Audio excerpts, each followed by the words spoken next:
All right, welcome to SM001. Why contractors hit bonding ceilings before they see them coming. This is Matt Snowden, and this is Surety Matters Live with me, Matt Snowden.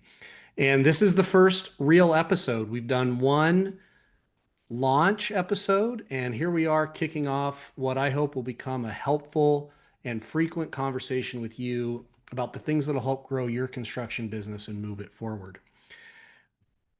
One of the things that I have found helpful to think about when we talk about surety is to consider that most contractors think that surety capacity or bond capacity is something that the surety company gives them.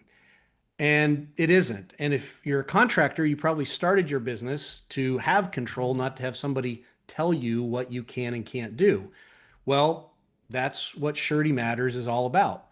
It's here to help you understand the process and the realities of getting surety, because really bond capacity is something that your business earns months, weeks, even years in advance of when it's needed.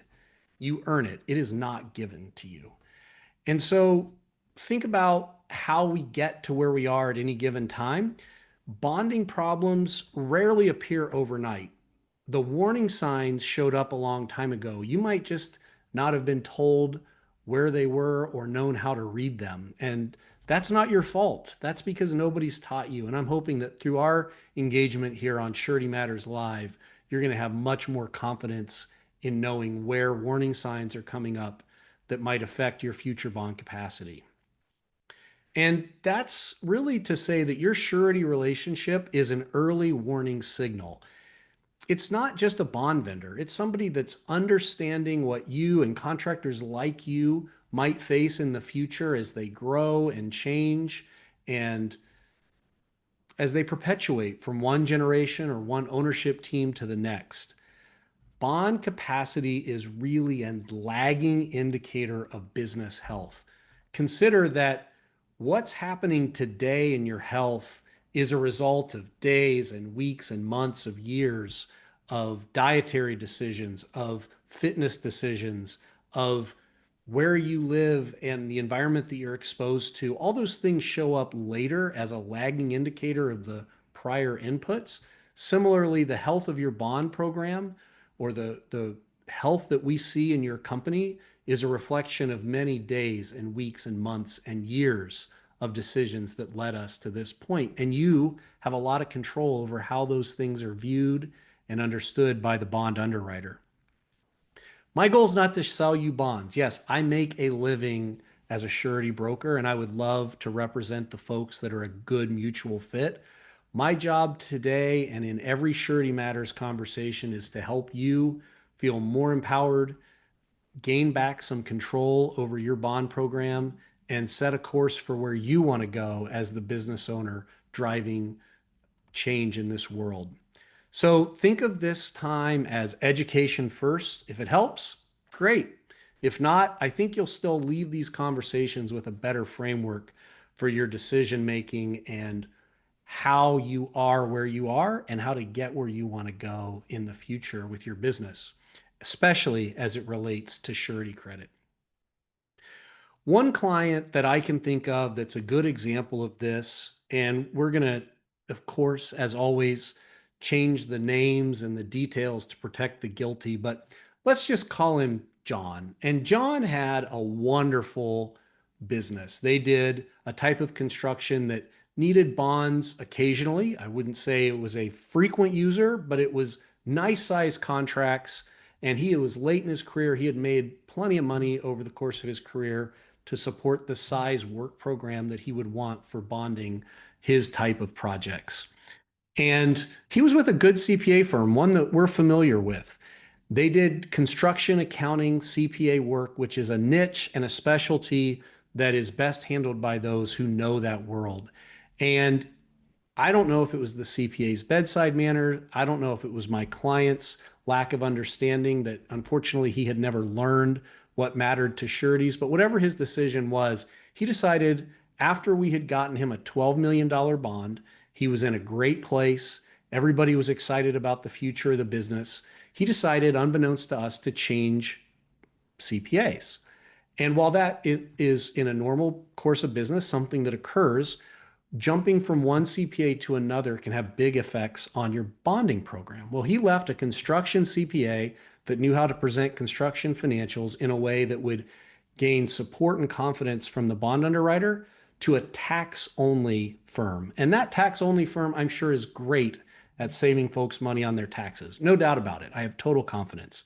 What they aren't as specialized in is preparing WIP schedules or work in progress schedules, particularly WIP schedules that reflect the true health of the organization, not just the lowest tax burden. And they also took significant changes in the way that they reported his revenue and his profits to mitigate tax burden at the expense of the perceived health of the company. And so we got another large bond request in for him. It should have been a slam dunk.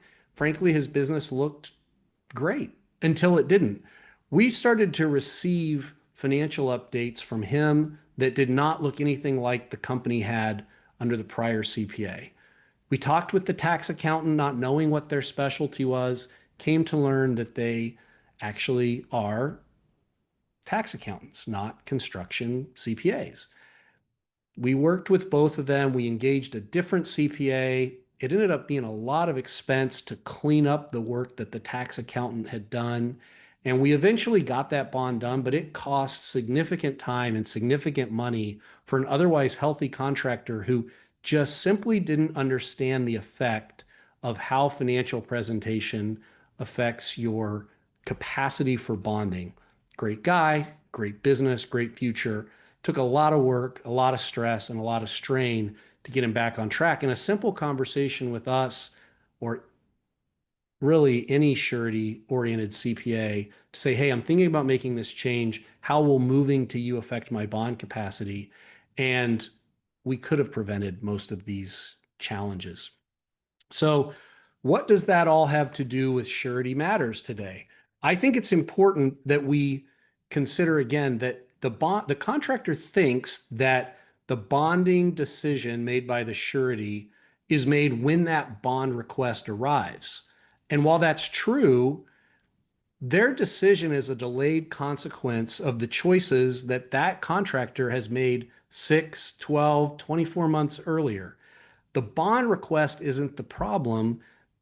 It's just exposing a problem that was created previously.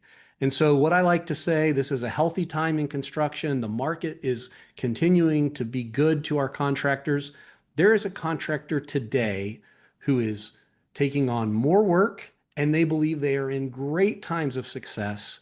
And they are making a choice right now that 3 years from now will either hamstring them or frustrate their ability to get a bond or potentially put them out of business because they have the work today. And that availability of work and perceived profitable work and cash flow is likely leading them to make decisions that their bond program just may not be aligned with. And so we want to be here to help make those decisions in the boring, successful pre-bond need times. That way that when your bond need arrives, you are ready to get a yes, or you know what a yes is going to look like, and you're not scrambling. You've just done a bid, you want to win a contract, and now we're putting you through a bunch of steps. We want to avoid that through the Surety Matters Live process of teaching the importance of the fundamentals of running a construction business that's built to successfully bond the type of projects that are important to you. Your bonding ceiling is rarely the first warning sign that shows up. It's just the one that you can no longer ignore. So what were those warning signs? Well, I've got 5 of them that we're going to talk about today. At the end of today's session, those 5 tools or considerations and the story that I told about our lovely contractor who changed CPAs, I think all of that is going to lead to a question that we all have to ask. Do I have the right partners on my team to win the way that I want to win? And so if you're not sure about that, I have it's called the cards. It's nobody else that I know of does this. It's a card game that we play. It takes 10 or 15 minutes. We can do it virtually or in person. And at the end of the cards, you're going to know whether you have the right partner or you need a new partner. And I may not be the right partner for everybody. We want to deal with folks who want to win, and they want to win long term, and they want to win with integrity and predictability. If that doesn't sound like you, you're probably not going to enjoy the outcome of the card game. At least it's not going to point you to me, even if it was going to point you to needing a new partner. And so, again, a lot of great folks out there. They're fine for what they do in the surety world. We just have a unique way to do it. And I think the cards really illustrate that effectively and help it become very clear to a buyer whether they have the partner they need or perhaps they need a partner like us if we're not their people today. Growth can outrun the company. See, in bonding, more is not always better. And I really think it's important to understand that a bigger job is not just a small job with another zero attached to it. Bigger jobs mean greater complexity. And so one of the rules of thumb is if you're wanting to pursue work that's more than twice your largest completed bonded job that was delivered profitably, you probably need to have a much stronger financial presentation and a stronger resume or case for that job than somebody who is walking into that project and it's not more than 2 times their largest job.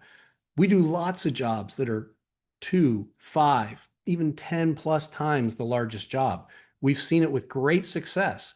What we know is the work we do prior to underwriting that job is really important to explaining the story of how that contractor is going to win, and that it's not just, oh, we've done this job 10 times as small jobs, so now this 10 times larger job is the same as 10 smaller jobs. Most of the time when a contractor fails, it's not lack of work or even necessarily profitable work. What we see is that jobs that are further away, that are less familiar of a construction type, maybe they're more complex, it's a new type of sub or a new sub relationship that you're counting on to deliver the work. All of those things compound to make a bigger job even more difficult from a profitable delivery standpoint. And we don't ever want to bond somebody out of business. Our goal is to help set each client up to win the type of work that they want to win with as much volume as they want to have, and to help them build a system and infrastructure and processes that will support that work both today and over the long term. Increasing cash flow, increasing staffing, maximizing the quality of your sub base. All of that goes into helping deliver and work through execution risk that's present on every job. Number 2 for today is management capacity has a ceiling. Remember, each time that a key member of your management team turns over, you are an unproven management team. And when I think about this type of business, there are 3 legs on the stool. Somebody has to get the work, somebody has to do the work, and somebody has to account for the work. And so if you think of the business being led by those 3 disciplines, every time we bring a new leader into the top of that hierarchy, we have a new unproven team that has to be developed. And we have to know that the contracting team can navigate the inevitable challenges that are going to show up on that job. So every contractor reaches a management threshold. Really, a contractor who owns the company and has to touch every piece of work, touch every estimate, touch every bit of the accounting, make every cash decision, that's going to outscale him at some point. So if you're at that point today, no problem. We have a lot of successful contractors in that boat. We want to work with you to build a management team that can help you scale beyond that if that's your goal. If it's not your goal, we want to help you build a business that supports winning the type of bonded work that you'd like to pursue. Moving on one more step, when you're ready to add a layer below you or that layer starts to change, we want to make sure that that team is equipped to help you win today and over the long term so that you can gain back that control that you started your business to maintain. And the financials, which are number 3, the financials often report the damage late. See, financials are a lagging view of decisions that were made today and prior. So every contractor that I've ever worked with got into the business not to produce financial statements and not to buy bonds. They got into the business to build projects and to make a living and provide for their family in a way that they believed was superior to the alternatives. And for that, We are grateful for that optimism and we want to support it and cheer it on and help them achieve their goals. That being said, just because revenue is coming through the door doesn't mean they have financial strength. The quality of the accounting lets you know out of a big bucket of money, how much of that is actually yours to keep. It's a surprisingly small amount.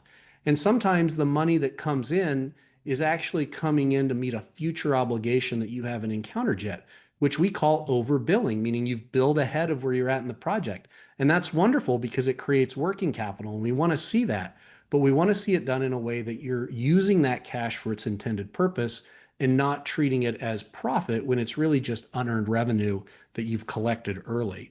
So a busy, on paper profitable contractor can be weakening by the moment based on their decisions as simple as how they're using the cash. We talk about working capital, which is more than just cash, but that working capital is super important for us to understand how far we can stretch that contractor's backlog from a surety standpoint. If you're having equipment purchases and margin fade and projects are falling behind and your middle management isn't keeping up with the growth of the company, all of those lagging indicators are going to accumulate, but not show up right away in the financial statements until we have a better, more complete picture of the projects that are in flight, the projects that are wrapping up, and how they actually ended. So bond capacity is capped by what your financial statements reveal or what they fail to reveal, because many times we know that not everything is properly captured in the statements that's good. And so they reveal something about the underlying business and its backlog. So the financials are a lagging indicator of all these decisions, and then how reliable they are has a lot to do with how much we can use those statements to prove that you're worth the size project that you're seeking to have bonded. Profitable work, number 4 today, profitable work can hide a losing decision. So one bad project can eat up the profits from a whole lot of jobs.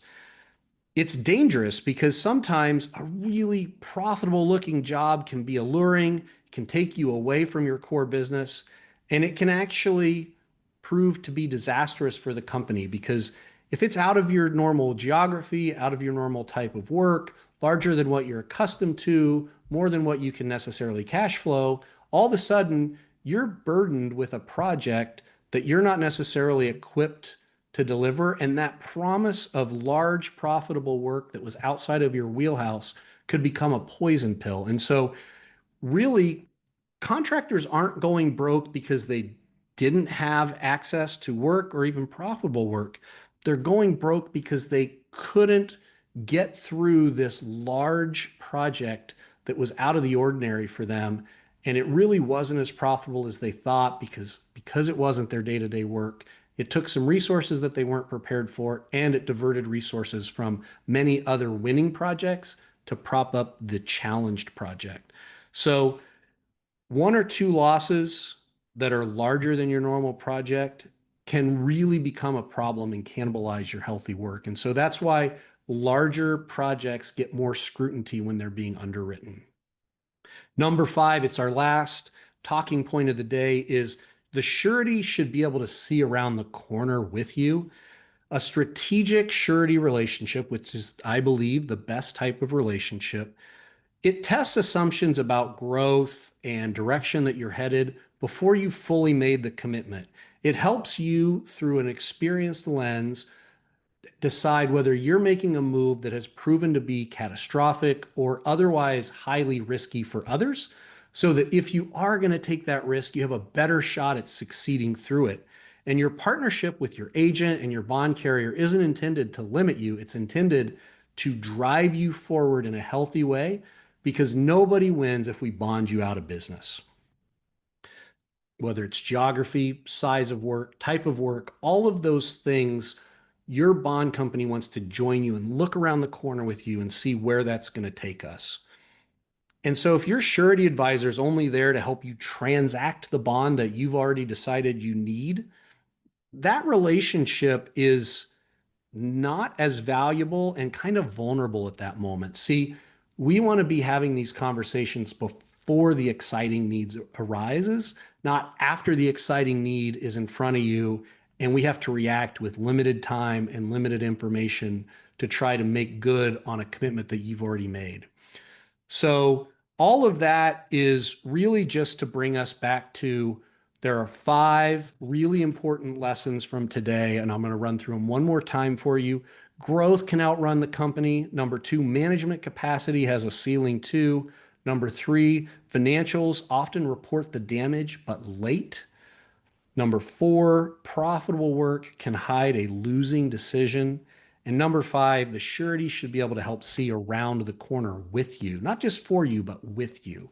So right now, we're going to wrap up today, SM001, why contractors hit bond ceilings before they see them coming. I'm going to leave you with a couple of thoughts. The goal isn't unlimited bonding capacity. I think that's important to remember. The goal is a business that's strong enough to earn the capacity that's needed without betting the company every time you try to get there. We here in my practice use the cards as a tool to quickly and efficiently help contractors evaluate whether their surety relationship today is giving them the insight, the strategy, and the options that they deserve and need to take the business where they want it to go. It's 10 or 15 minutes. We allow 30 minutes for the conversation so that you have time to ask questions, but it's only about 10 or 15 minutes to play the cards. If you send me a LinkedIn DM, an email, a phone call, happy to go through it with you. All of my information is readily available on LinkedIn. My number is 480-777-0080. My email is msnowden@mahonygroup.com. And really, I want to leave you with this thought. You've been listening to me, but this is a conversation that's best had with 2 people talking. And so why don't you contact me? Let me know what you found valuable. What would have helped? Is there a topic in your business that you'd like to understand through the lens of surety and financial underwriting that might help you win more and win more quickly? So there we have it, folks. This is Surety Matters Live with Matt Snowden. I'm so glad you were with me today. Have a wonderful, wonderful day. Thank you.